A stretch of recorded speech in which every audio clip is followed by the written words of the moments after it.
Meeting में आपके 74 साल के कार्यक्रमों में मैं आया था उसी लड़ाई के लिए। अशोक अहलावत जी और प्रीत सिंह जी का विशेष प्यार मिला मुझे इस गांव में, तो मैं दोबारा किसा चला आया। उन्होंने जैसे ही मुझे याद किया तो इस गांव में मैं तुरंत ही चला आया। और हमारे पुराने मित्र डॉक्टर जय कुमार जी, मदन लाल सागर जी हैं, और विशेष अतिथि हमारे नूर मोहम्मद जी, बरौलिया साहब, और हमारे गांव के और हमारे सभी भाई जितने साथी हैं उनका बहुत बहुत आभार, जिन्होंने इतना अच्छा कार्यक्रम रखा और हमें बुलाया। साथियों, ये जो कार्यक्रम हैं सब जानते होंगे कि हमारे राकेश पावरिया जी जो डीसीपी हेडक्वार्टर अपॉइंट हुए हैं, उनके सम्मान के लिए ये कार्यक्रम का आयोजन किया गया है। इत्तेफाक से वो मेरे खुद ही क्लासमेट हैं, एक साथ ही हमने LLB पढ़ रहे थे तब इनका सिलेक्शन हुआ था। लेकिन साथियों, हम इतना गौरवान्वित महसूस कर रहे हैं कि हमारे बीच में से एक हमारा परिवार का सदस्य इतने बड़े ओहदे पर पहुंचा, और इसलिए हमें भी गर्व महसूस होता है, इसलिए हम उनका सम्मान कर रहे हैं। तभी हम दूर दूर चल के यहाँ पर आए हैं, इतने दूर। लेकिन इस शख्सियत को बनने में और यहाँ तक पहुँचने में आपको ये ध्यान रखना चाहिए कि सबसे बड़ा महत्व क्या है। इस ओहदे पर पहुँचने के लिए सबसे बड़ा महत्व है शिक्षा। अगर शिक्षित ना होते या शिक्षा ना ली होती तो आज ये कार्यक्रम भी ना होता, और आज वो इतने बड़े ओहदे पर, इतने पद पर भी ना पहुँच पाते। सरकार के इतने बड़े ओहदे पर पहुँचना बहुत गर्व की बात है। तो साथियों, मैं ये कहना चाहूँगा इस माध्यम से कि हमें और हम अपने परिवार के, आने वाली जनरेशन के, अपने बच्चों के पढ़ाई पर हमें विशेष तौर पर ध्यान देना चाहिए।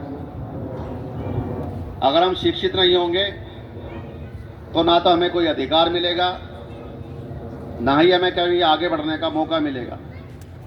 और जो पढ़ाई नहीं करी होगी, हम काबिल ना होंगे तो हमें कोई अवसर भी नहीं मिलेगा कि इतने बड़े बड़े पदों पर जाने का, अच्छी अच्छी जगहों पर बैठने का, काम करने का, या हमें अपने दूसरे समाज के साथियों का, बच्चों का, परिवार का मार्गदर्शन करने का मौका ही नहीं मिलेगा अगर कोई शिक्षित ना हो। तो शिक्षा एक बहुत महत्वपूर्ण है हमारे जीवन का अंग। हम सब जानते हैं कि आज़ादी से पहले हमारे शिक्षा का क्या हाल था। शिक्षा से हमें दूर रखा गया था, इसी वजह से दूर रखा गया था कि इतने बड़े पदों पर पहुंच के जो ताकत मिलती है, जो सम्मान मिलता है, और जो हमें आगे बढ़ने का मौका मिलता है, और दूसरी नस्लों को, हमारी नेक्स्ट जनरेशन को मार्गदर्शन जो मिलता है शिक्षा के माध्यम से पदों पर बैठकर, उससे हमें जानबूझकर दूर रखा गया था। उस विषय पर हम सभी लोग जानते हैं, बाबा साहब ने इसी विषय की लड़ाई लड़ी थी। आज हम जो बाबा साहब का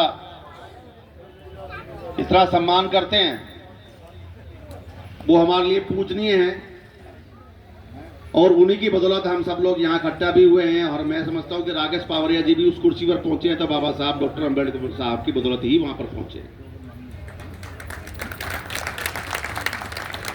अगर बाबा साहब संविधान का निर्माण ना करते, संविधान में बराबरी का हक ना देते, संविधान में समान शिक्षा का अधिकार ना देते, आरक्षण ना देते, समान अवसरों के लिए हमें मूलभूत अधिकार ना देते, मौलिक अधिकारों का प्रावधान ना करते, तो क्या हम समझते हैं कि हम इस पद पर आ सकते थे? या मेरे भाई आए हैं मदन लाल सागर जी जो एडवोकेट है, मैं खुद एडवोकेट हूँ, ये लॉ ऑफिसर भी बैठे हैं हमारे बीच में, या जितने भी हम लोग सरकारी अफसरों में नौकरियां करी हैं, शिक्षित हुए हैं, तो क्या समझते हैं कि क्या अगर संविधान अगर हमारा ना बनाया होता बाबा साहब ने हमारे हक में, तो क्या हम सब लोग उस मुकाम तक पहुंच पाते? क्या हम इतनी तरक्की कर पाते? क्या आज ये सम्मान समारोह हम कर पाते? तो साथियों, हमें ये भी ध्यान रखना चाहिए कि जिस शख्स ने, जिस महान हस्ती ने हमें ये मौका दिया, हमें तरक्की करने का मौका दिया, हमें स्वाभिमान से और सम्मान पूर्वक जीने का जो अधिकार दिया, तो उनके बताए हुए रास्ते पर भी हमको चलना चाहिए। उन्होंने क्या बताया है कि शिक्षित रहो, संगठित रहो और संघर्ष करो। तो शिक्षा तो हम प्राप्त कर ही रहे हैं, और जिनको अगर शिक्षा नहीं मिल रही है उनकी हमें मदद करनी चाहिए, या जो शिक्षा जिनको नहीं मिल पा रही है उनके लिए हमें प्रयत्न करना चाहिए, संघर्ष करना चाहिए। और वो संघर्ष तब होगा जैसे हम आज लोग संगठित हुए हैं, आज इकट्ठा हुए हैं, इसी संगठन बना करके ही हम संघर्ष कर सकते हैं। लेकिन आज की परिस्थिति आप देख रहे होंगे कि किस तरीके से संविधान को तोड़ा मोड़ा जा रहा है, संविधान को कमजोर किया जा रहा है, और संविधान में जो हमारे लिए अधिकार और रक्षण का प्रावधान जो दिया गया है उसको किस तरीके से कमजोर करके हमें उनसे दूर किया जा रहा है। इसका भी आप लोगों को ध्यान रखना चाहिए। हमारे डीसीपी साहब जो पहुंचे हैं वो उन्हीं संविधान की मजबूत परिस्थितियों के दौरान वो यहां तक मुकाम हासिल कर पाए थे। लेकिन आज की परिस्थितियां ऐसी हैं साथियों कि हमारी आने वाली जो नस्लें, हमारी आने वाली जो पीढ़ी है, उनके लिए बड़ी हालात पैदा हो रहे हैं। कैसे हो रहे हैं कि जब इस संविधान के साथ जो खिलवाड़ की जा रही है, संविधान को जितना कमजोर किया जाएगा हम उतना ही कमजोर हो जाएंगे। और अगर इस तरीके से संविधान को कमजोर करने की बात चली है, संविधान को बदलने की बात की, तो सोचिए साथियों कि क्या हालात होंगे हमारे। जो आजादी से पहले हमारे क्या हालात थे, शिक्षा से दूर थे, चिकित्सा से दूर थे, संपत्ति से दूर थे, धन से दूर थे, और तो नौकरी से भी दूर थे। साथियों, उस आधार पर हमें सोचना होगा कि संविधान को कमजोर करने वाली शक्तियों के खिलाफ ही हमें लड़ना होगा, वरना ये हाल है, ये ऐसे मुकाम, ऐसे कार्यक्रम हम दोबारा नहीं कर पाएंगे। संविधान को मजबूत करने के लिए हमें आपको कमर कसनी होगी। और इसी आधार पर हमने जो है 30 नवंबर को रामला मैदान में संविधान बचाओ रैली का आयोजन किया है। अगर आप लोग समझते हैं कि हमें संविधान को बचाना चाहिए, संविधान को मजबूत करना चाहिए, तो मैं आप लोगों को इस मंच के माध्यम से आह्वान भी करूंगा कि रामला मैदान में 30 नवंबर को आप आइए रविवार के दिन, और इस संविधान को और बाबा साहब के बताए हुए रास्तों पर चलने के लिए, उस संविधान को हमें मजबूत करने के लिए, उस संविधान का जो कमजोर करने की शक्तियों को कमजोर करने के लिए और संविधान को बचाने के लिए हम सब लोगों को मिलकर के उस दिन लड़ाई लड़ने के लिए हमें तैयार होना होगा। और साथियों, अगर ये संविधान कमजोर हो गया, संविधान बदल दिया गया, तो आप हालात सोचिए कि महिलाओं के साथ क्या हालात होंगे, हमारे बच्चों के साथ क्या हालात होंगे।